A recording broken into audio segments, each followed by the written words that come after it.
చెప్పండి మరి అంటే మీ పిల్లలు ఏంటి తీర్పుని ఎట్లా చూస్తారు? అంటే ఒక రకరకాలుగా మాట్లాడుతారు సొసైటీలో. అంటే 3 అంటే ఇట్లా డబ్బులతోని కొన్నారని చెప్పేసి మాట్లాడుతాను. అదేంటి వాళ్ళకేం చెప్తారు బాబు అసలు? అంతా middle class, below middle class families అందరూ పిల్లలు కష్టపడి చదువుకున్న వాళ్ళు, హార్డ్ వర్క్ చేసిన వాళ్ళు అన్ని వదిలేసి చదువుకున్నారు పిల్లలు.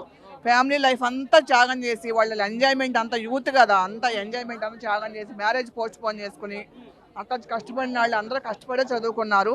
ఎవ్వరు డబ్బులు పెట్టి అలా ఫ్రాడ్ చేసి వచ్చిన వాళ్ళు ఎవ్వరూ లేరు బాబు, ఎవరూ లేరు. అంతా కష్టపడి చదువుకున్నారు. అలాగే నా పాప కూడా చాలా కష్టపడి సాధించింది. తను 3 ఏళ్ళు మ్యారేజ్ పోస్ట్ పోన్ చేసుకుని సాధించింది అనుకున్నాను నేను. ఇలా అయింది అది. అంటే ఏదైతే రాజకీయాల్లో ఇన్వాల్వ్ చేసి రకరకాలుగా మాట్లాడుతాను వాళ్ళకేం చెప్తారు సమాధానం? స్వార్థ ప్రయోజనాల కోసం వాళ్ళు చేస్తున్నారు. పిల్లల్ని ఇన్వాల్వ్ చేయటం వాళ్ళ విచక్షణ జ్ఞానానికి వదిలేస్తున్నాం మేము. అది మాకు న్యాయం జరగాలని మాత్రం కోరుకుంటున్నాం. మా పిల్లలకి లైఫ్ ఇది. సో మరి దీనిపై న్యాయం కోసం మళ్ళీ మీరు ఫైట్ చేస్తారా? మరి కోర్టులో పిటిషన్ వేయడం? గవర్నమెంట్ చేస్తుంది బాబు, పిల్లల తరఫున వాళ్ళు చేసుకుంటారు, వాళ్ళు పోరాటం. వాళ్ళు మేము బ్యాక్ నుంచి సపోర్ట్ చేస్తాం మా పిల్లల కోసం. ఇప్పుడు దాకా చేస్తాం, ఇప్పుడు కూడా చేస్తాం అంతే.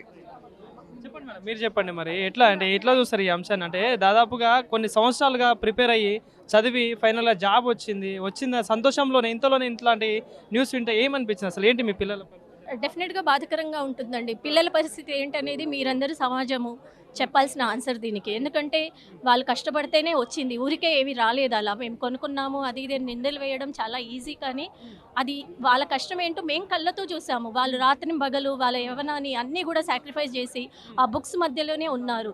నిజానికి చెప్తే ఇంటికి వచ్చినా కూడా వాళ్ళు ఎన్ని బుక్స్ ఎంత మెటీరియల్ ప్రిపేర్ చేశారండి మేము చూపిస్తాము, రైట్? సో దీనికి న్యాయం జరుగుతుందని మీ మీడియా ద్వారా మేము ఆశిస్తున్నాము. అంటే మళ్ళీ మన కోర్టు పిటిషన్ వేసే ఛాన్సెస్ ఉన్నాయా? అది ఇంకా మాకు తెలియదండి. అంటే డెఫినెట్గా న్యాయం జరగాలి. దానికి ఏం చేయాలి అనేది ప్రభుత్వం డిసైడ్ చేస్తుంది. సో మాకు మాత్రం ప్రభుత్వం మీద చాలా నమ్మకం ఉంది. ఎందుకంటే వాళ్ళు పిల్లలకి జాబ్స్ ఇవ్వాలి అని మాత్రం ప్రయత్నిస్తున్నారు. వాళ్ళు ఎలాంటి అవకతవకాలు మాత్రం చేయలేరు. అంటే ఎప్పటి నుండి ప్రిపేర్ అవుతా ఉన్నారు మేడం? అంటే దాదాపుగా ఎందుకంటే గతంలో 2011లో వచ్చిన నోటిఫికేషన్, దాని తర్వాత మళ్ళీ ఇప్పుడు వచ్చింది. సో మరి ఎప్పటి నుండి ప్రిపేర్ అవుతా ఉన్నారు ఏంటి ఆయన? యాక్చువల్లీ ఏంటంటే అండి, వాడు బీటెక్ చదివేటప్పుడే ఏంటంటే కోచింగ్ వెళ్ళాడు, యూపీఎస్సీ కోసం కోచింగ్ వెళ్ళాడు. కానీ ఆ మధ్యకాలంలో కోవిడ్ అని అదని దానివల్ల ఎగ్జామ్స్ రాయలేకపోయాడు. తర్వాత అదే టైంలో మనకి ఏంటంటే ఈ నోటిఫికేషన్ పడింది, 11 సంవత్సరాల తర్వాత పడింది. సో మేము చాలా హ్యాపీగా ఫీల్ అయ్యాం. అట్లీస్ట్ ఫస్ట్ ఇది అటెంప్ట్ చేస్తే దీంట్లో ర్యాంక్ సాధించినాక తర్వాత యూపీఎస్సీకి వెళ్ళొచ్చు అని అనుకున్నాము. అంతా అయిపోయింది, సర్టిఫికేట్ వెరిఫికేషన్, మెడికల్ ఎగ్జామినేషన్ అంతా అయినాక ఇలా చేయడం అనేది మాత్రం కరెక్ట్ కాదు.